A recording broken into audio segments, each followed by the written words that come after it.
Hey everyone, Ariel Adams here with aBlogtoWatch. Please subscribe to our videos on YouTube and like this video if you find it useful. Welcome to another watch review. It's been a while since I've reviewed a watch. I did like a whole bunch of videos the last time that I did a session, and it's actually been a while. It's been like maybe about 2 months actually since I've done a watch review. So while you don't know that, I'm doing a new batch of 8 watches right now. So we're starting right now with the Dietrich OT. So when this originally came out, it was the Dietrich OTC, and they subsequently changed the name to the OT, which stands for Organic Time. This particular model is the Dietrich OT-3, and I like that right on the side it says the OT-3. You know, so often you'll get a watch that it'll say the brand, but it won't say the model or the reference number on the watch itself, which I hate. And so when brands actually do that, I feel like they've done something special and right and cool. So the best way of understanding this watch in the context of other timepieces available today is this is a good competitor to the 7 Friday P series of watches. So the 7 Friday is a watch with sort of a square, rounded square case, very popular, kind of cool price, does some interesting things. This is probably the first legitimate cool competitor that is similar in the sense that it uses the same movement and the dial layout is the same, but it has a totally different presentation in case something like that. I think that if you're into 7 Friday, this is definitely going to be something else that you're going to like. Or alternatively, if you're not into 7 Friday, but you sort of like the idea of what 7 Friday is, then this is something you definitely want to look at. So what is the notion? Well, we're talking about a Swiss watch that uses a Japanese mechanical movement, so it's going to be a little bit less expensive and has a very sort of modern, avant-garde design to it. It's very much trying to be a statement watch, an artistic watch, but also with a very high level of quality. So the 7 Friday as well as the Dietrich are both watches that are under $1,500 in price, or for the most part under $1,500 in price. All of them are under $2,000 in price, and they're really good for what you get. There's some benefits that the Dietrich has that the 7 Friday doesn't have, and vice versa. But I think overall, this is a really cool watch. And there's, like I said, there's 3 different styles to begin with, but you're gonna like it. So let's first start with the case. And what I like here is you can see the strap. It's not quite NATO style, but it's a single piece that threads through the back there. And what you'll find is that it actually makes the watch very comfortable. So here you have just the case itself. It's water resistant to 50 meters, which I believe is a little bit better than the 7 Friday, which has 30 meters. But again, these aren't like sport watches. It's steel with it's almost like a bead blasted finish, except for the case back here. Very, very good quality case, I gotta say.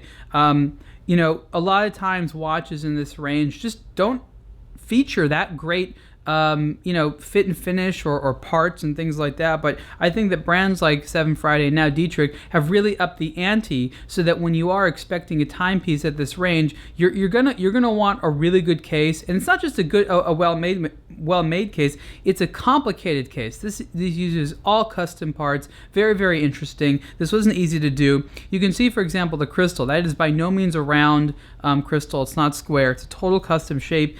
And this has a sapphire crystal, whereas something like the 7 Friday only has a mineral crystal. And the price between the P series and the OT series is roughly the same.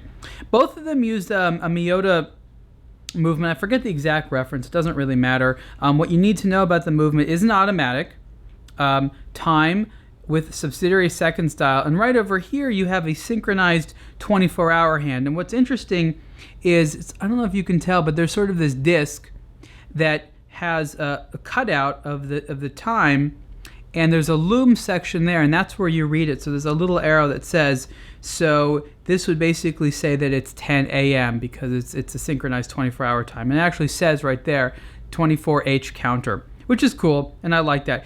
A lot of depth to the dial, just like the sort of 7 Friday P series, and it's something you'll like. This one, of course, is a little bit less industrial, more sort of organic and sci-fi, a little spacey, which is nice. I have both of the watches, and I like them both. It's not like I like one or the other. I just think that they're both very interesting pieces. And here you have, it says actually small seconds here for this kind of star-shaped disc, which is turning around there. Unlike the 7 Friday, I think that the OT collection is a little bit more legible, and the reason is because it has traditional hour and minute hands versus the sort of, well, they're sort of half discs, half hands on the 7 Friday watches, and you can see here as I'm moving the hands around. This particular version, like I said, is the OT-3, and the colors are going to be a little bit different. The OT-1 has a lot more green on the dial. This one has more of a pale green, but the hands have lume. Applied to the sapphire crystal are the hour markers, so you get a nice scale there, and again it adds to that three-dimensional effect because it is on the crystal. So there's so many layers that you have going on here, which is really great. So let's get this strap on here. This is a nylon strap, so it's going to be similar to a NATO strap. It's a little bit thicker, and I think it's going to wear better because you get sort of the benefit of a NATO in the sense that the case sits on top of the strap, and that really adds to comfort, but it also closes on the wrist. I'm just going to do it 1 second. It closes on the wrist like a more traditional strap, and what that means is you don't have that sort of bulk coming off of the side there. On the wrist, I think that this is a very, very comfortable watch. I was surprised at how comfortable it is.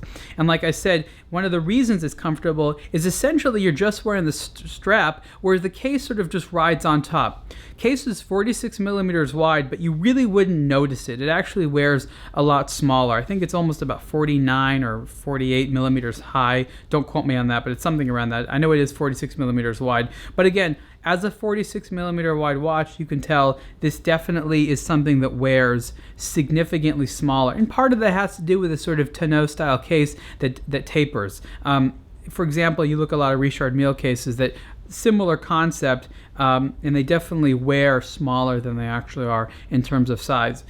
I think overall this is a very compelling timepiece for someone that wants something different but doesn't want to spend a huge amount of money. This is not what I would call an everyday watch. This doesn't go with a suit. This doesn't go with a lot of outfits, but it is cool in the casual setting. So at that sort of under $1,500 price, I think it's a lot more digestible than if this was $10,000 or $15,000 or $20,000, which used to be the norm for watches like this a couple years ago before you started having these European companies coming in offering their interesting designs, but using Japanese mechanical movements and just sort of coming in at a new level. So I think that 7 Friday and Dietrich and potentially some of the others that will come are very, very cool. Price for the Dietrich OT-3 watch is 1,255 Swiss francs. That's going to be a little bit more in dollars based upon current exchange rates, but I still think that that's a really fair price for what I think is a cool watch. You can see the full review on aBlogtoWatch soon.